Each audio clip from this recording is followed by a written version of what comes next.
इंसान की तख्लीक से लेकर आज तक एक ऐसी जंग जारी है जिसका दुश्मन हमें नजर नहीं आता, लेकिन उसका वार हमारे दिल पर एक गहरा जख्म छोड़ जाता है। जी हाँ, मैं बात कर रहा हूँ शैतान की। शैतान ने यह कसम खाई थी कि वो इंसान को सीधे रास्ते से भटकाएगा, लेकिन याद रखें कि शैतान बराह रास्त इंसान को कुफर की दावत नहीं देता, बल्कि धीरे धीरे आहिस्ता आहिस्ता अपने जाल में फंसाता है। आज हम शैतान के 3 बड़े धोखों से पर्दा उठाएंगे जो अच्छों को तबाह कर दे। सबसे पहला और बड़ा धोखा है कल। वो आपसे ये नहीं कहेगा कि नमाज ना पढ़ो या तौबा ना करो, बल्कि वो कहेगा कि अभी तो तुम्हारे पास बड़ा टाइम है, अभी तो तुम जवान हो, अभी कर लो ये काम, कुछ नहीं होता।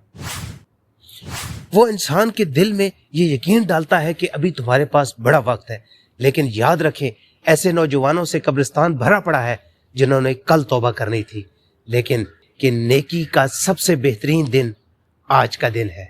शैतान का दूसरा बड़ा धोखा अल्लाह की सिफ्त रहमान को ढाल बनाना है। गुनाह के वक्त वो कहता है कि अल्लाह बड़ा गफूर रहीम है, वो माफ करने वाला है, वो तुम्हारे एक आंसू पर तुम्हारे सारे गुनाह माफ कर देगा, इसलिए कर लो गुनाह, एक गुनाह से कुछ नहीं होता। बेशक अल्लाह बहुत रहम करने वाला है, लेकिन वो सख्त सजा देने वाला भी है। उसकी रहमत तौबा करने वालों के लिए है, ना कि गुनाह पर इसरार करने वालों के लिए। ये ऐसा ही है कि आप कहें कि मेरा वालिद बहुत सखी है, लेकिन आप अपने ही हाथों से अपने वालिद के घर को आग लगा दे। ये मोहब्बत नहीं बल्कि सरकशी है।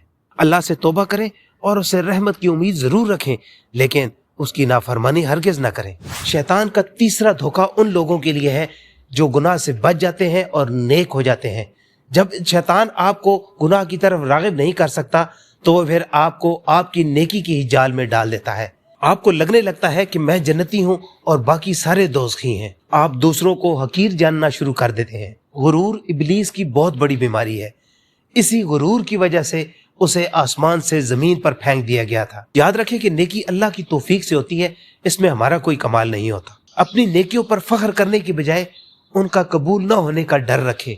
दोस्तों, शैतान के 3 बड़े धोखे ताखीर, गुरूर और उम्मीद ऐसे जाल हैं जिनसे सिर्फ अल्लाह की मदद से ही बचा जा सकता है। अपनी जिंदगी का मुहासबा करें, कहीं हम भी तो इस जाल में नहीं फंसे हुए।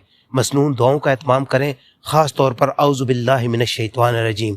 अपने दुश्मन को पहचानें इससे पहले कि वो आपको हरा दे। अल्लाह हमें शैतान के शर से महफूज रखे। आमीन। दुआओं में याद रखिएगा। अल्लाह हाफिज़।